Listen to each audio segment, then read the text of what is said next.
Full and partial goodwill से देखा था क्या फर्क पड़ता है, और इसके अलावा हमने देखा था कि एनसी से बनता है दोनों के तरीकों में। सो फर्क आपको वाज़ेह होना चाहिए, ठीक है, कि कहाँ पे हम शेयर लेते हैं, कहाँ पे फुल गुडविल लेते हैं। पार्शियल के अंदर क्या होता है कि पेरेंट ही जिम्मेदार होता है एम्पेयरमेंट का, ठीक है, और फुल गुडविल के अंदर क्योंकि दोनों ही उसमें शेयर ले रहे होते हैं, बिजनेस का हम निकालते थे फेयर वैल्यू, तो उसमें फिर फुल गुडविल में इम्पेयरमेंट जब आती है तो उसमें दोनों के ऊपर वो इम्पेयरमेंट जो है वो जाती है, तो वो भी देख लेंगे।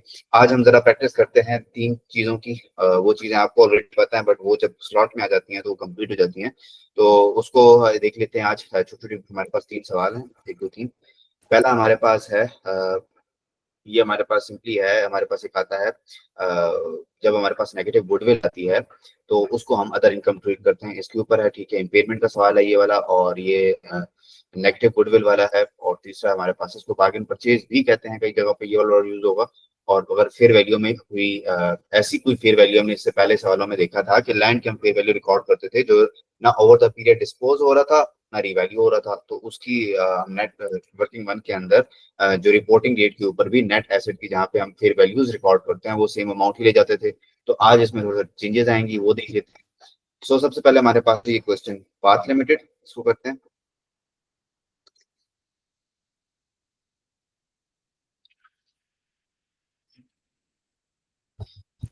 सबसे पहले हमारे पास वर्किंग बना लेते हैं। वर्किंग वन बनती है हमारे पास में पूरे जमाना about net assets of subsidy.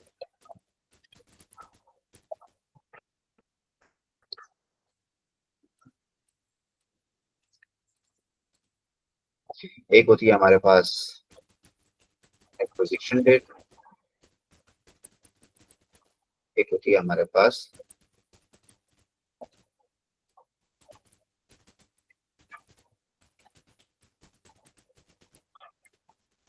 Reporting date.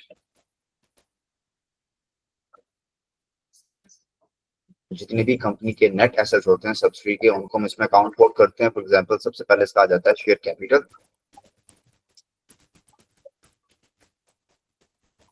अच्छा, वो हमारे पास है 20,000।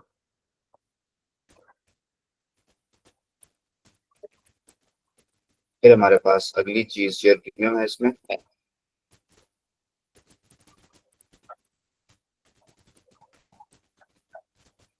वो हमारे पास है 50,000।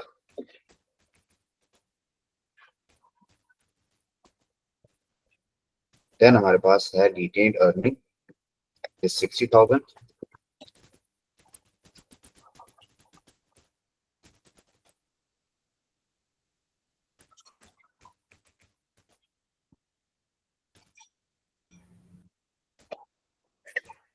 ओके, सो हाँ, इसमें मसला ये हुआ है कि रिटेन्ड अर्निंग हमने लेनी है यहाँ पे पोजीशन डेट के ऊपर जब हमने उसको एक्वायर किया था, विच इज 20,000, ठीक है।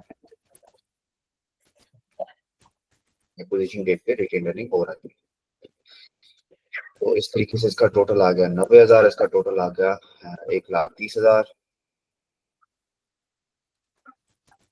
डिफरेंस ओवर द पीरियड आया है एक्विजिशन डेट से रिपोर्टिंग डेट तक का 40,000।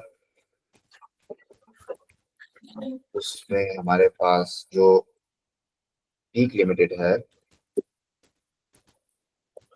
सॉरी, उसका शेयर है, उसने 80,000 में स्लॉट लिमिटेड खरीदा, ठीक है, और उसके अलावा और उसमें है इम्पेयरमेंट हुई है, ठीक है, और उसकी वैल्यू 55,000 है, बाद में देखते हैं। तो इसका शेयर है इसके अंदर 80%, तो 40,000 का 80%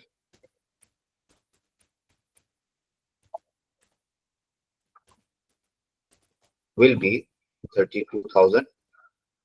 एंड देन हमारे पास है एनसीआई, इसके पास 80% था, इसके पास है बाकी का 20%, तो वो हमारे पास आ जाएगा 8,000 बैलेंस, ठीक है। ओके, सो ये हमारे यहाँ तक ये बात होगी, one complete. Now working two, इसमें चेंजेस हैं इसलिए ये सवाल को लिख रहे हैं। इसके अंदर हमारे पास है गुडविल। तो गुडविल में सबसे पहले हम देखेंगे कि हमने तरीका कौन सा इस्तेमाल करना है। तो इसमें एक ही तरीका इस्तेमाल हो सकता है, that will be, can you tell me? Full goodwill. Goodwill तो निकालिए ना, गुडविल के दो तरीके हैं, पार्शियल गुडविल निकालते हैं, फुल गुडविल निकालते हैं। तो इसमें किस तरीके से निकल सकती है, पार्शियल से या फुल से? फर्क फुल अगर से। आपको सवाल। हम्म। फुल से निकलेगी गुडविल। फुल से कैसे निकलेगी, इसमें पार्शियल से निकलेगी, क्योंकि इसके अंदर हमारे पास एनसीए की फेयर वैल्यू नहीं होती। फुल में हम क्या करते हैं, कंसिडरेशन लेते हैं, उसके अंदर फेयर वैल्यू ऑफ एनसीआई डाल देते हैं। लेकिन जब सवाल में हमारे पास वो गिवन ही नहीं होगी तो हम कैसे डालेंगे, तो उसके अंदर पार्शियल ही डलेगी। हाँ, मैं तो रट्टा मारता था ऐसे कि ना, F for full, F for fair value. तो अगर फेयर वैल्यू नहीं गिवन तो पार्शियली चलती है, जिसके अंदर सिंपली हम पेरेंट ही को लेके चलते हैं।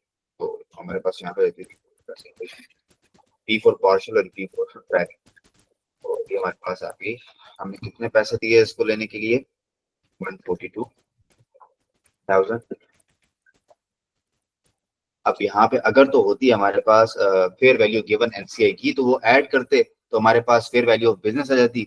उसमें से हम निकाल लेते ये fair value of net assets, तो हमारे पास गुडविल आ जाती है फुल के तरीके से। लेकिन यहाँ पे जब गिवन ही नहीं है हमारे पास फेयर वैल्यू ऑफ एनसीआई, तो यहाँ पे हम पार्शियली यूज करते हैं। और उसमें हम यूज करते हैं कि पी का, P share of NCI, sorry subsidy net asset. Acquisition date के ऊपर जितने सब्सिडी के पास नेट एसेट थे उसमें पेरेंट का कितना शेयर है, तो वो हमारे पास सब्सिडी डेट के ऊपर 90,000 नेट एसेट थे। अच्छा, आपने एक बात नोट की होगी, ये आपको आगे काम आएगी ये समझाने में, कि जब भी हम कंपनी को एक्वायर करते हैं तो पैसे ज्यादा देते हैं, नेट एसेट्स कम मिलते हैं। तो दिखने में बहुत ही नुकसानदेह बिजनेस होता है कि यार अगर एक फॉर एग्जांपल कंपनी दे रहा हूँ और उसकी जो नेट एसेट्स हैं, उसके टोटल एसेट्स लाइबिलिटीज मिला के 90,000 एक्विजिशन डेट के ऊपर, और एक्विजिशन डेट के ऊपर मैं उसको पैसे 1,42,000 दे रहा हूँ। ठीक है, तो ये इसीलिए होता है क्योंकि हमें कंपनी की इन्वेस्टमेंट जो होती है ये ओवर द पीरियड बेनिफिट देती है।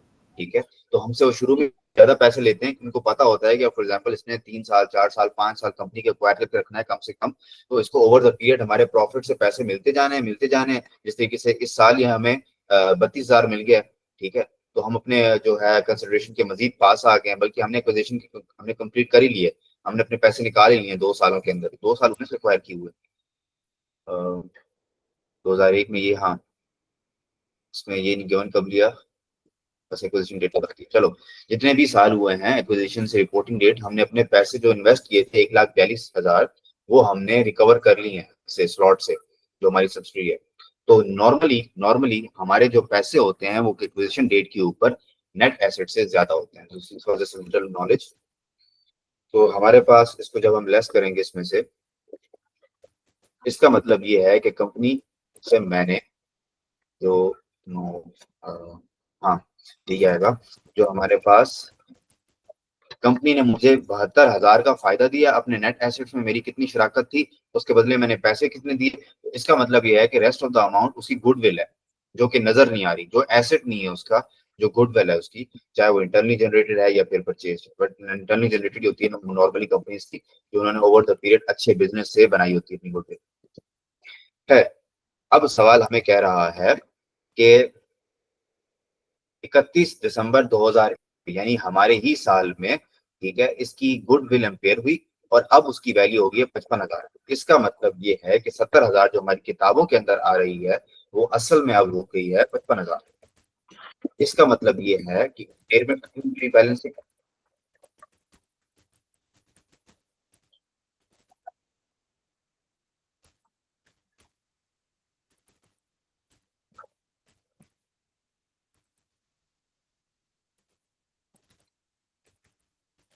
तकरीबन 15,000 की इम्पेयरमेंट हुई है 70,000 में। ठीक है, और अब जो इसकी नेट गुड वैल्यू है, गुडविल है, वो रह गई है 55,000। इस तरीके से हमने गुडविल निकाल ली। ठीक है, और अब इस इम्पेयरमेंट का क्या सीन होता है, अब देखो, इसकी एंट्री होती है जिस तरीके से एसेट की गुडविल इम्पेयरमेंट होती है, तो हम करते हैं इम्पेयरमेंट एक्सपेंस डेबिट, इसकी भी इम्पेयरमेंट ऑफ गुडविल वर्क देने के लिए कि एसेट की नहीं है, गुडविल की है। एक्सपेंस, ये भी एक्सपेंस है, पीएनएल के अंदर जाता है। डेबिट कितने से? 15,000 से। और गुडविल जो हमने कितनी बैलेंस शीट के अंदर रिकॉर्ड किया होता है, कंसोलिडेशन कंसोलिडेटेड बैलेंस शीट में भी आती है, वो भी 15,000 से कम हो गई। ठीक है, ये पेमेंट की एंट्री है। ये आपसे सवाल में या एमसीक्यूज में इंडिविजुअली भी पूछ सकता है। ठीक है। बाकी आगे अब इसमें कुछ भी नहीं रहा, बाकी इसमें अब कंप्लीट कर लेते हैं अपनी बैलेंस शीट। वर्किंग ट्री हमारे पास बनती है एनसीआई।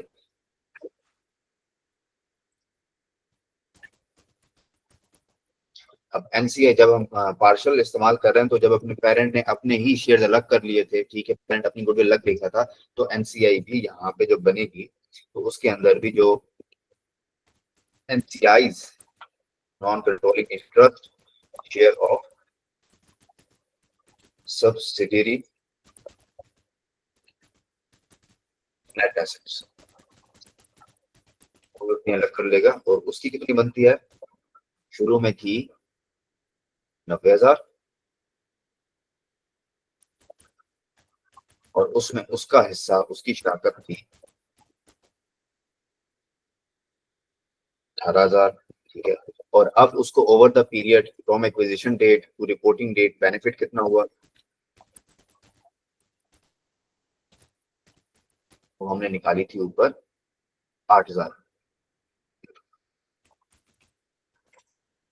ठीक है, तो इसको इन्वेस्टमेंट की वजह से 26,000 का अब तक फायदा हो चुका है। इसमें इसमें एनसीआई का हिस्सा रहता है फिर 26,000। फिर हमारे पास, हम अपना हिसाब देख लेते हैं, being a parent, group reserve, share, मेरी अपनी रिटेन्ड अर्निंग है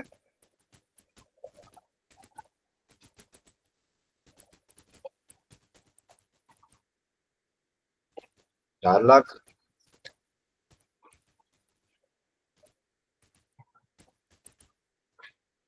और मुझे इस इन्वेस्टमेंट से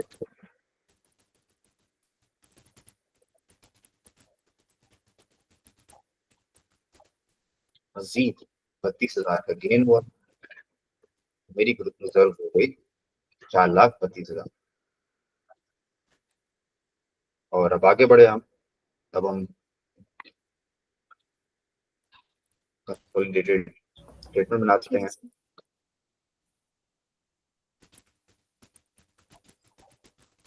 statement of financial position, date हमारे पास है एज एट 12/1। और सबसे पहले हमारे पास आते हैं एसेट्स, और उसमें से भी पहले नॉन करंट एसेट्स।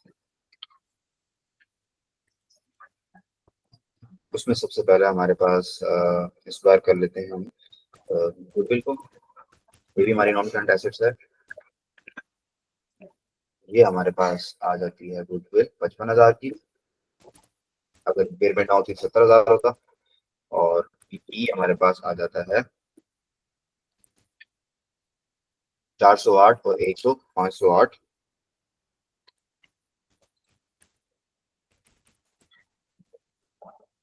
फिर हमारे पास करंट एसेट्स 120 और 40,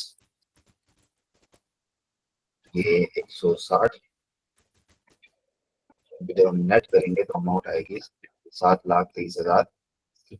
while on the other sides, अच्छा ये करंट एसेट्स होते हैं हमारे पास, इसको लगने कर रहा हूँ से। फिर हमारे पास होती है इक्विटी,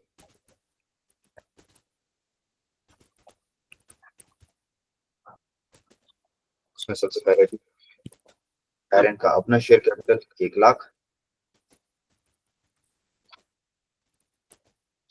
फिर हमारे पास पेरेंट का अपना शेयर प्रीमियम भी 1,00,000।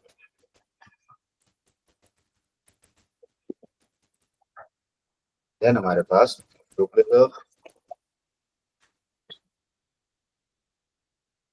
432। और आखिर में हमारे पास एमसीआई का हिस्सा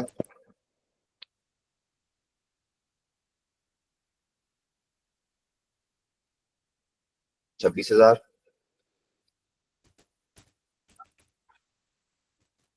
और फिर इसमें हमारे पास करंट लाइबिलिटीज, वो हमारे पास हो जाती है, बैंक लोन है, करंट लाइबिलिटी हमारे पास 70,000 और 10,000, तो ये 80,000 आ गया। इनको नेट करके तो हमारे पास, अच्छा ये फर्क क्यों आ रहा है जी?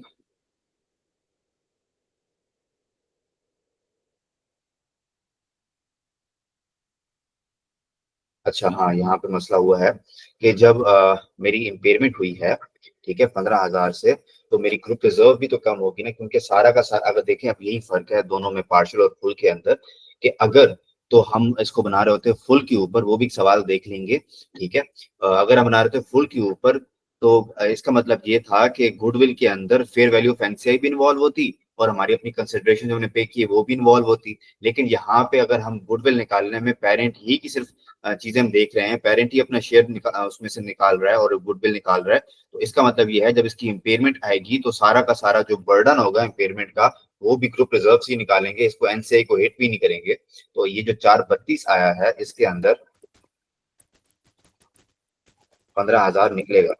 कंपनी का जो प्रॉफिट था, जो कंपनी निकाल रही है इसमें गुडविल से, सर ऐसा क्यों एनसीआई में क्यों नहीं जाएगा? वो इसीलिए कि जब हम गुडविल कैलकुलेट करते हैं ना, गुडविल के दो तरीके होते हैं, एक होते हैं फुल गुडविल और एक होते हैं पार्शियल गुडविल। मैं यहाँ कंपैरिजन के लिए सवाल दूसरा भी खोल लेता हूँ, जिस दिन हमने किया है। सर वो तो ठीक है, लेकिन जो इम्पेयरमेंट है, इम्पेयरमेंट का लॉस तो दोनों बेयर करेंगे ना, एनसीआई भी और इम्पेयरमेंट का। लॉस कंपनी के होते हैं ना, कंपनी के जो लॉसेस होते हैं ना, वो दोनों अपने हिसाब से देखते हैं। लेकिन अगर गुडविल निकाल ही हम सिर्फ पेरेंट ही की कंसिडरेशन रख के निकाल रहे हैं, तो उसका लॉस भी सिर्फ वही शेयर करेगा। जब हम फुल निकालते थे तो एनसीआई को भी इन्वॉल्व करते थे गुडविल कैलकुलेशन में, ठीक है।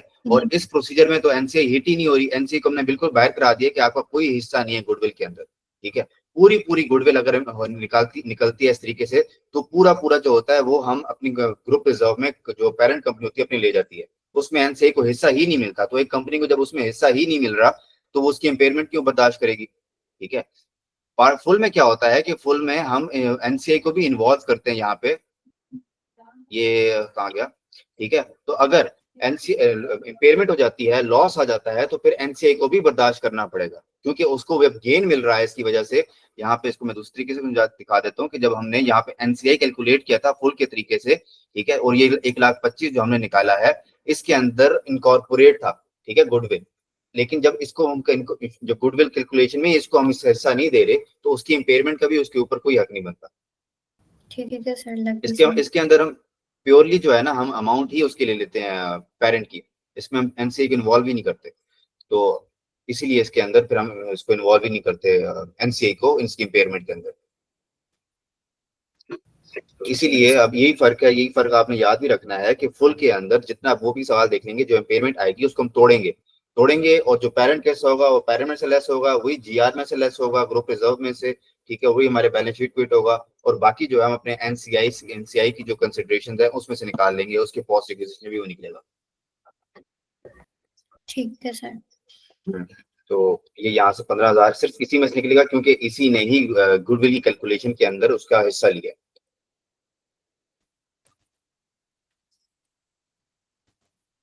तो ये 417 हो जाएगी ग्रुप रिजर्व, तो खुद ही बैलेंस हो जाएगा 7,23,000। तो इस तरीके से ये इम्पेयरमेंट का सीन होता है, ठीक है। और इम्पेयरमेंट गुडविल से निकलती है, और फॉर एग्जांपल अगर ये फुल के ऊपर होती तो फिर हम पूरी अमाउंट से ना, जो यहाँ पे तो लेस करते, लेकिन फिर यहाँ पे हम उसका इम्पैक्ट ना लेते, ठीक है। अगर लेती भी तो उतना ही हिस्सा लेते जितना उसका बनता था, 70% 80% हमारे सवाल में, ठीक है। 15,000 का 80% लेते और यहाँ से लेस करते, बाकी जो 20% है वो फिर यहाँ से लेस होता, और फिर यही 15,000 जो है नेट होके इसमें यहाँ पे हमारे गुडविल के अंदर आता। यही बस बेसिकली फर्क है दोनों में। और इसके अलावा फिर ये सवाल तो हो गया। अगला सवाल हमारे पास है बार्गेन परचेज। बार्गेन परचेज नाम से भी ऐसा लग रहा है कि किसी ने बार्गेन किया है खरीदते वक्त, ठीक है। और अगर इस सवाल में क्या होगा हमारे पास,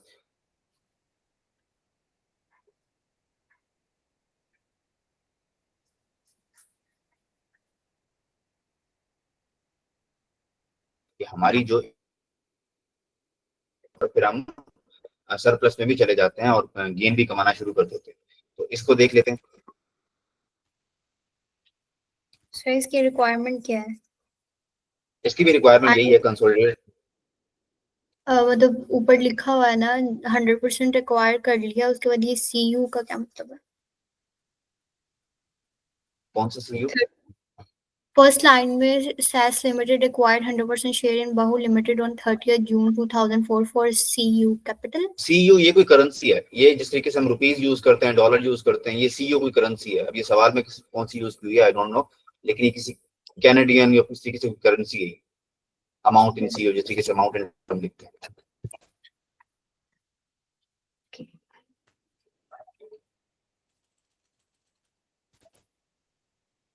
अच्छा, इसको देख लेते हैं। हमारे पास वही पहले हमारे पास नेट एसेट्स के हिसाब किताब।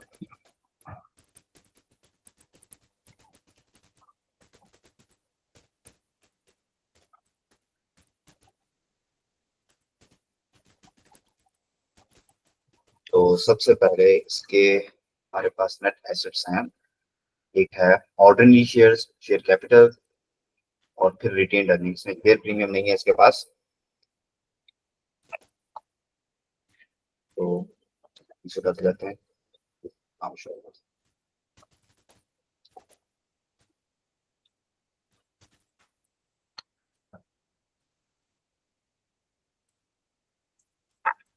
ठीक है, इसके पास ऑर्डिनरी शेयर्स,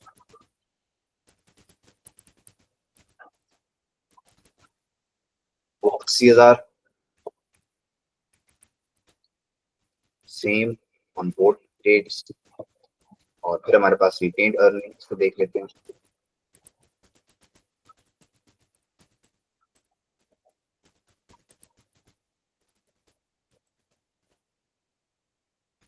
अच्छा, अब सवाल में मेरे ख्याल से कहीं भी नहीं गिवन कि इसकी जो रिटेन्ड अर्निंग है वो शुरू में डिफरेंट थी।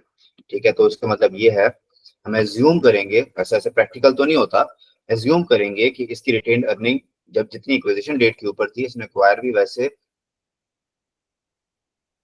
हाँ, इसकी हो भी नहीं सकती थी क्योंकि इसकी एक्विजिशन डेट और रिपोर्टिंग डेट दोनों सेम है। ठीक है, ये 2004 की हमसे मांग रहा है और 2004 में ही उसने बताया है कि उसने शेयर्स खरीदे हैं इसके। तो दोनों डेट्स के ऊपर रिटेन्ड अर्निंग सेम आएगी, 12,000।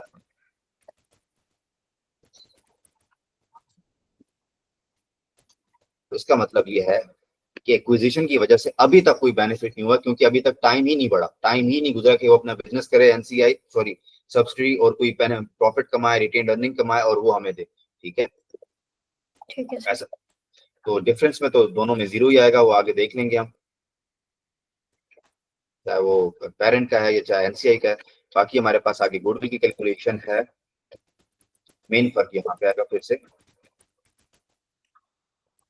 हमने कंसिडरेशन पे की,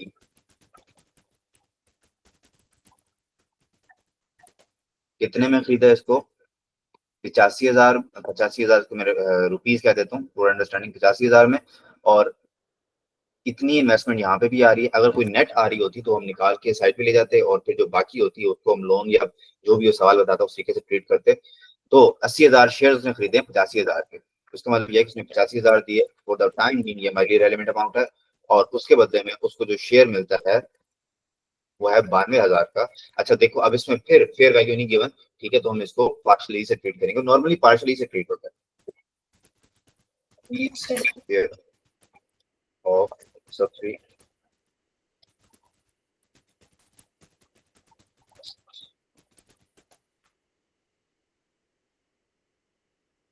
अच्छा, जब हमने इसको खरीदा, हमने 100% इसको खरीदा, तो हमारे पास लोग पूरे 92,000 पे हमारा ही हक है एक्विजिशन डेट के ऊपर। ठीक है, ये देखो ना, यहाँ पे हम पूरा अपना हिस्सा निकाल रहे हैं। ठीक है, गुडविल फिर उससे कैलकुलेट कर रहे हैं। तो इम्पेयरमेंट भी जब आएगी तो उसी से हम निकालेंगे ना जिसने इसका हिस्सा लिया है जितना। ठीक है, इसी गुडविल में जब एनसीआई इन्वॉल्व ही नहीं है तो उसका बेचारे का कोई बनता ही नहीं कि इम्पेयरमेंट के वक्त वो खर्चा भी बर्दाश्त करे। ठीक है, तो ये लॉजिक होती है इसके पीछे।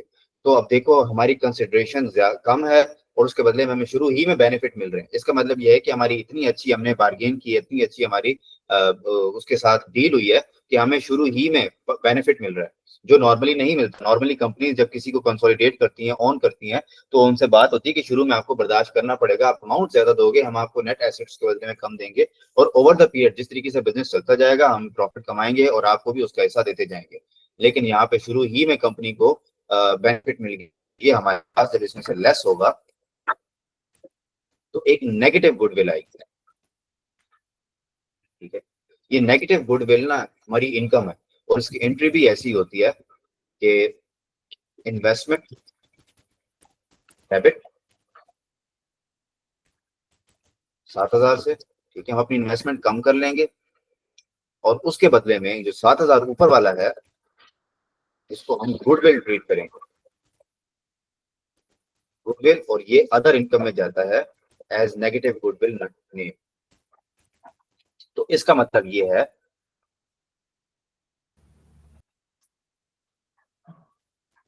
हम अपनी किताबों के अंदर, ठीक है, लिखना तो वैसे उसको चाहिए था,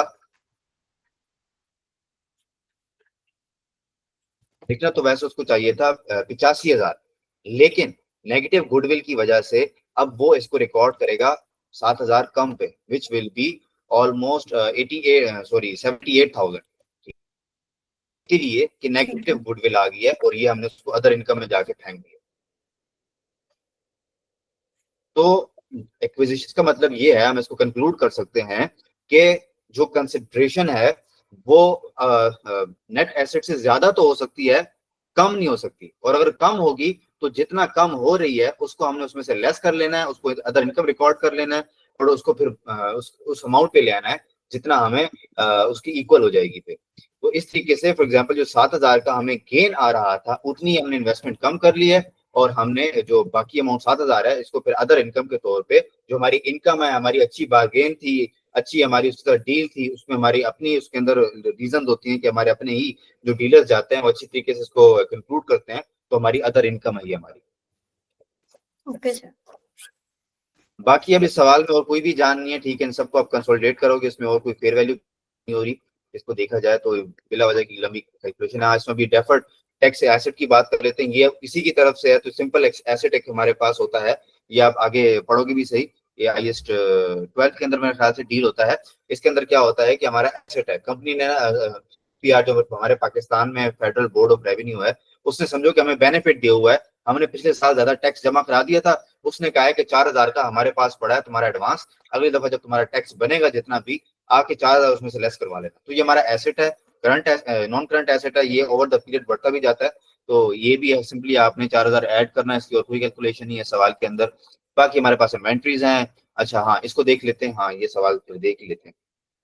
ये देखो, ये 8,000 इसमें से लेस करोगे क्योंकि रिसीवेबल जो है वो पेरेंट की तरफ से है, ठीक है, सॉरी सब्सिडी की तरफ से पेरेंट को, ये टोटल रिसीवेबल जो कि बनेगा 45 जमा 10, उसमें से 8,000 लेस हो जाएगा, और नीचे सास भी 8,000 अपने पेबल में से, सॉरी सब्सिडी भी अपने 8,000 पेबल में से लेस कर देगी, क्योंकि उसने 8,000 जो है वो सास से लेना है जो उसकी पेरेंट है, ठीक है। ठीक है। तो इस तरीके से ये भी आपस में जाके नीचे कंसोलिडेट हो जाएंगे।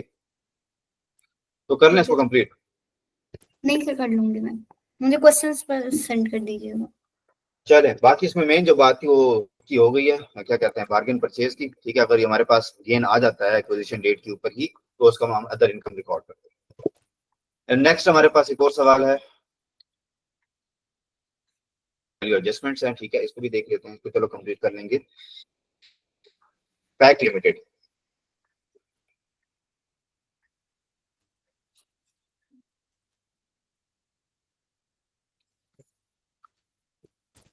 वर्किंग वन,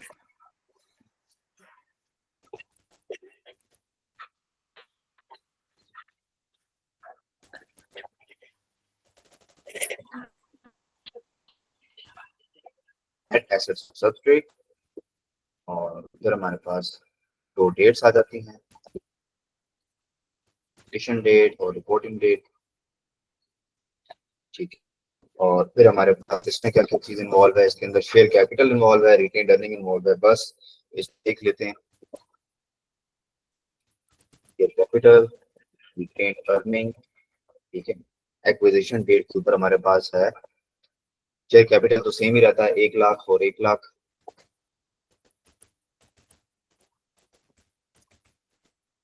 और रिटेन्ड अर्निंग शुरू में हमारे पास हमने एक्वायर किया था तो वो कह रहा है कि SS retained earning stood at 6 lakh, ये 6 लाख शुरू में थी।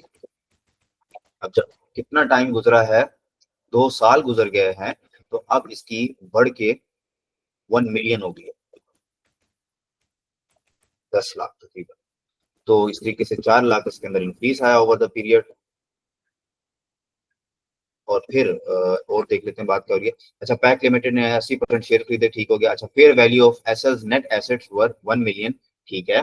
और this was 3 lakh above book value of net assets on this date. इसका मतलब ये है कि बुक वैल्यू से 3,000 ऊपर अमाउंट असल में थी, फेयर वैल्यू जो है वो क्या रीजन थी, the revaluation was due to an asset that had a remaining useful life of 10 years as at the date of acquisition. अगर तो हमें क्लेरिफाई कर देता कि नॉन डेप्रिशिएबल एसेट है, जिस तरीके से लैंड है, और अक्सर ऐसी इंटेंजिबल एसेट जो हमें पड़े जो कि हम डेप्रिशिएट नहीं करते, तो हम तो उसको फिर सीधे सीधे उस 3 लाख को लेते और वही हमारे एक्विजिशन डेट के ऊपर भी 3 लाख आता और रिपोर्टिंग डेट पे भी 3 लाख आता। लेकिन वो यहाँ पे नहीं बता रहा, तो हम क्लियरली जनरली इसको समझेंगे कोई डेप्रिशिएबल एसेट है जिसकी जो फेयर वैल्यू है वो बुक वैल्यू से 3 लाख ज्यादा थी एक्विजिशन डेट के ऊपर, तो बुक वैल्यू में उसको लेके आएंगे रिवैल्यूएशन सरप्लस।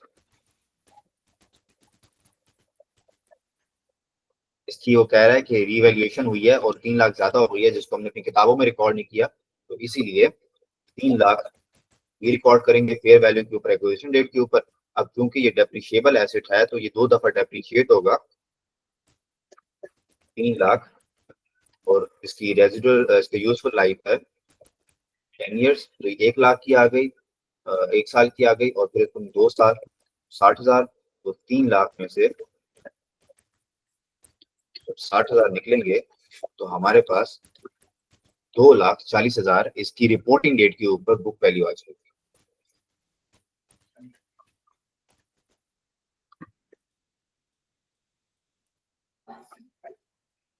तो ओवर द पीरियड इसने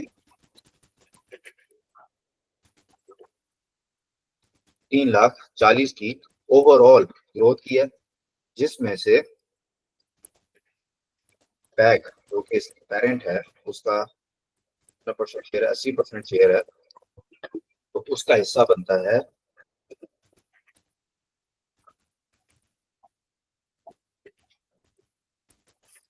2,72,000, और बैलेंसिंग जो हमारे पास अमाउंट आएगी वो एनसीए की है 20%,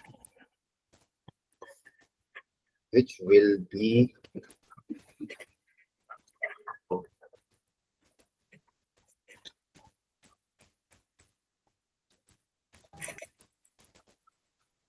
68,000। तो इस तरीके से ये इनकी डिवीजन हो गई, ठीक है। और फिर हमारे पास वर्किंग टू बनती है मशहूर जमाना गुडविल की।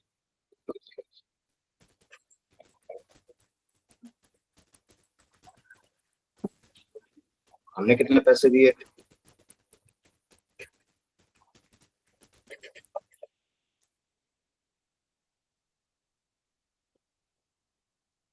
हमने इन्वेस्टमेंट की 1 मिलियन के साथ,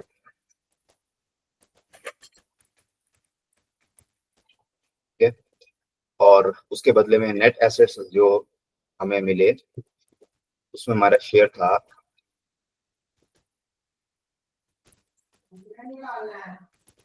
टैक्स, नेट एसेट,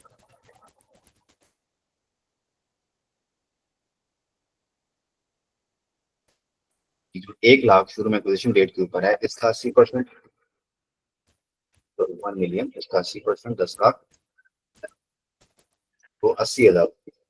तो इसका मतलब यह है कि हमने कंसिडरेशन ज्यादा पे की, उसके बदले में हमें नेट एसेट्स में शेयर 8 लाख का मिला, ठीक है। 10 लाख की इन्वेस्टमेंट थी और 8 लाख का कंसिडरेशन था, तो ये सही है हमारे पास। का मतलब यह है कि जो बाकी जो 2 लाख बचता है ये गुडविल है कंपनी की।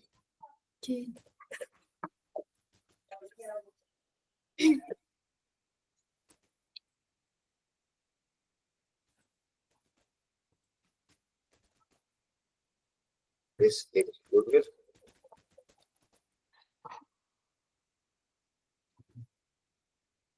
फिर उसके बाद हमारे पास आ जाती है एनसीए बेचारी।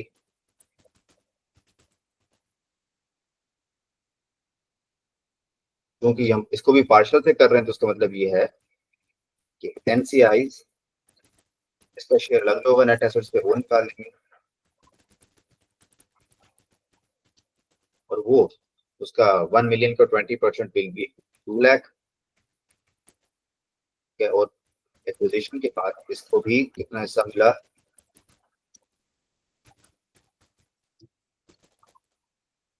ऊपर से देख लेते हैं, दैट इज 68,000। ओवरऑल इसको भी 2 लाख 68,000 की 68,000 की ग्रोथ हुई। ये हमारे पास आ गई। फिर हमारे पास वर्किंग कोर, ग्रुप रिजर्व, उसमें इसकी अपनी रिटेन्ड अर्निंग, अपनी कितनी है भाईजान आपकी 2.9 मिलियन।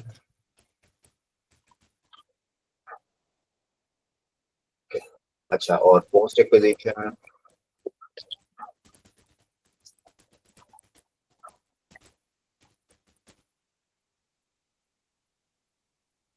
2,72,000 2.7।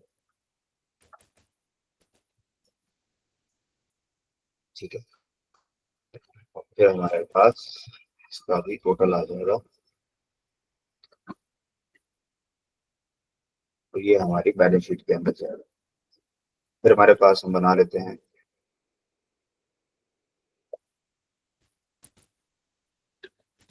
Consolidated SO FP. इसकी डेट क्या है, रिपोर्टिंग यही है। और फिर सुंदर वैदिक आइटम आएगा गुडविल। गुडविल आप कितनी हो, 2 लाख।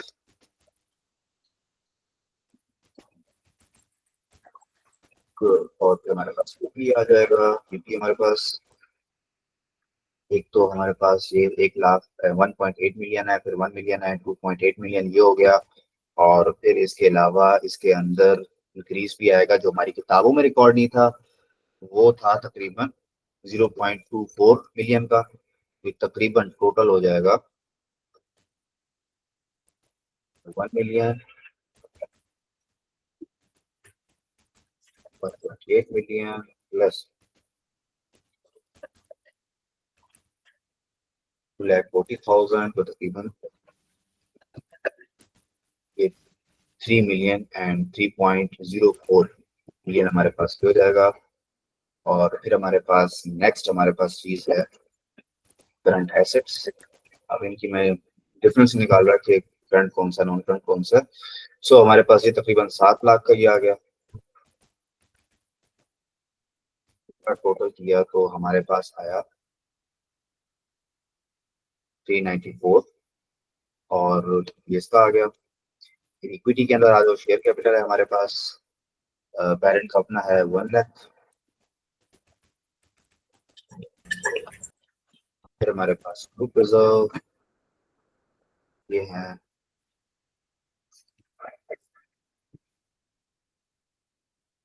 3.172।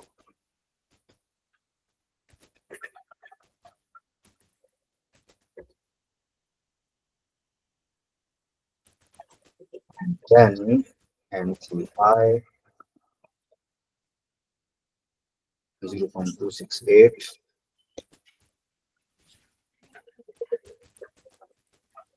देन हमारे पास करंट लायबिलिटीज, और वो हो जाएंगी 2 लाख और 2 lakh 4 lakh. Sir retained earning लिखी आपने? रिटेन्ड अर्निंग ठीक। किधर? इक्विटी में रिटेन्ड अर्निंग्स नहीं आपने मेंशन की? नहीं ना, वो तो ग्रुप रिजर्व आता है ना यहाँ पे। तो रिटेन्ड अर्निंग तो यहाँ पे नहीं आता। रिटेन्ड अर्निंग यहाँ पे जब हम उसको ले आते हैं, ठीक है, तो सर यहाँ पे पेरेंट की रिटेन्ड अर्निंग? वो ग्रुप रिजर्व में आता है ना, ये पेरेंट की रिटेन्ड अर्निंग। ये पेरेंट रिटेन्ड अर्निंग होता है ना, इसको हम ग्रुप रिजर्व भी ले आते हैं तो ये उसके अंदर नेट हो जाता है। ठीक है सर, जी सर। ये ग्रुप रिजर्व समझो कि ना पेरेंट की रिटेन अर्निंग ही है नेट। इसके अंदर उसकी अपनी कमाई कितनी है, और एनसीआई सॉरी सब्सिडी में इन्वेस्टमेंट की वजह से जो ग्रोथ आई है, अब वो total group reserve group retain earning, ठीक है, हमारे पास ये हो जाती है 3.172 मिलियन। तो ये हमारे पास नेट होके आएगा सेम। हमारे पास 3 छोटे टॉपिक्स थे, उनको भी हमने इंक्लूड कर लिया। कल इंशाल्लाह इनकम स्टेटमेंट भी आते हैं और बाकी भी सवाल देखते हैं। And very good thing is your 9 out of 10 MCQs was right, और ये बहुत अच्छी ग्रोथ है। इसका मतलब ये है कि आप सही जा रहे हो ऑन ट्रैक। और सवालों में थोड़ा आपको मुश्किल आएगी, दिक्कत आएगी, इसलिए मैंने 2 दिन दिए थे, बट आज तीसरा दिन भी है, तो आराम आराम से करो, देखो उसमें बताओ कोई मसला वगैरह है और उसको करो। ठीक है, वो होने वाले हैं, बट ये है कि थोड़ी आपको जान मारनी पड़ेगी, उनमें आसान चीजें नहीं है। तो क्योंकि आपको तो 110 पे तैयार करना है, तभी आप 100% लेके आओगे ना, तो इस तरीके से थोड़ा मुश्किल होगा उनमें। इंशाल्लाह अल्लाह उसमें भी खैर करेगा। ठीक है सर। बाकी आपको सारा बात ने बताया होगा कि छोटे मोटे जो स्टैंडर्ड्स है ना, वो एक एक दिन वाले, एक डेढ़ डेढ़ दिन वाले, वो हम करते रहेंगे साथ साथ, और उनको भी फिर चेकलिस्ट करते जाएंगे, ताकि जो बाकी बड़े स्टैंडर्ड्स हैं उनकी वजह से वो डिस्टर्ब ना हो। ठीक है, और उसकी टाइमिंग? वो मैं आपको बता दूंगा अभी ना, उसके बारे में मैंने प्लान नहीं बनाया। मैं प्लान बनाता हूँ ना, फिर आपको उसकी टाइमिंग बताता हूँ और उसके डेज भी फिर बता दूंगा कि हमें कितने दिनों में कंप्लीट हो जाएंगे और उसमें कैसे कैसे चीजें लिखेंगे। ठीक है सर। ठीक है, तो आज की क्लास कंक्लूड करते हैं। Thank you so much, bye bye.